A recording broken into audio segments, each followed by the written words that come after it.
Magandang umaga po sa ating lahat, mga kapatid.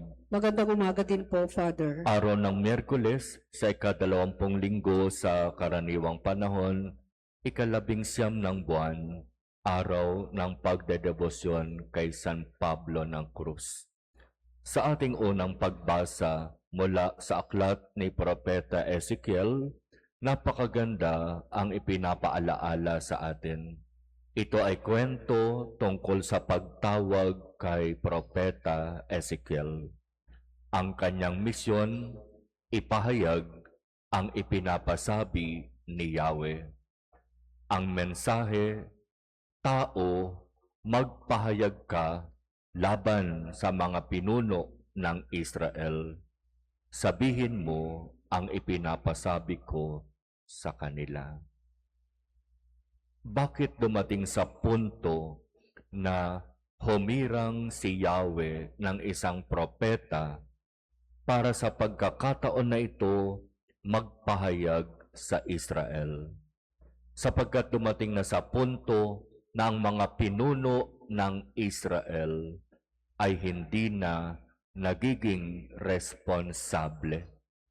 Katulad ng sinasabi sa unang pagbasa, sarili lamang nila ang kanilang iniisip, ang mga para sana sa mga tupa ay inaangkin nila.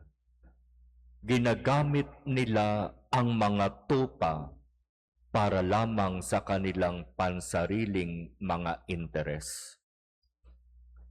Para bang itong kwentong ito, kapag pagninilayan natin, ay akbang-akma sa sitwasyon natin ngayon, di ba?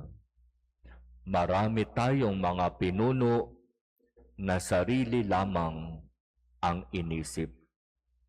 Personal na interes ang pinahalagahan.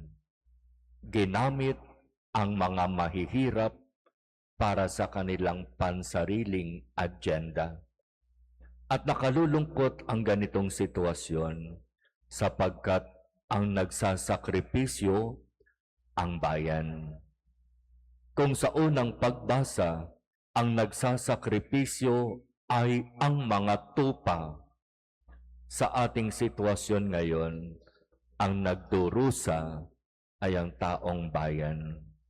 Habang ang mga pinuno na nagpasasa, sarili ang inuna, personal na interes ang pinahalagahan, sila ang namamayagpag. Sila ang masasabing maganda ang buhay.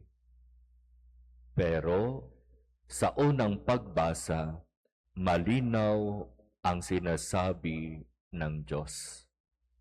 Ako na mismo ang maghahanap at mag-aalaga sa aking mga tupa.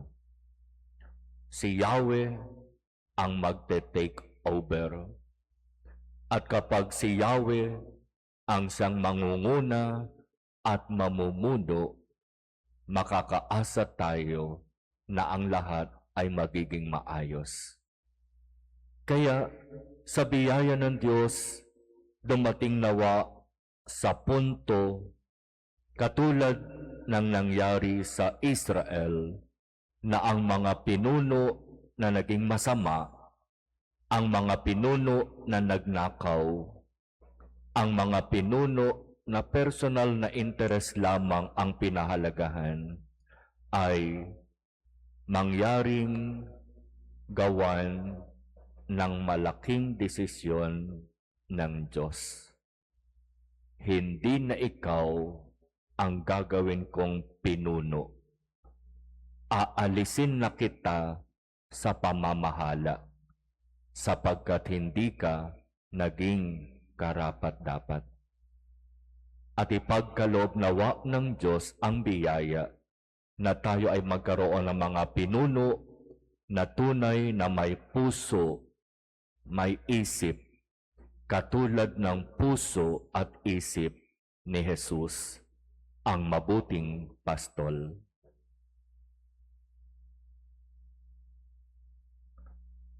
Amen.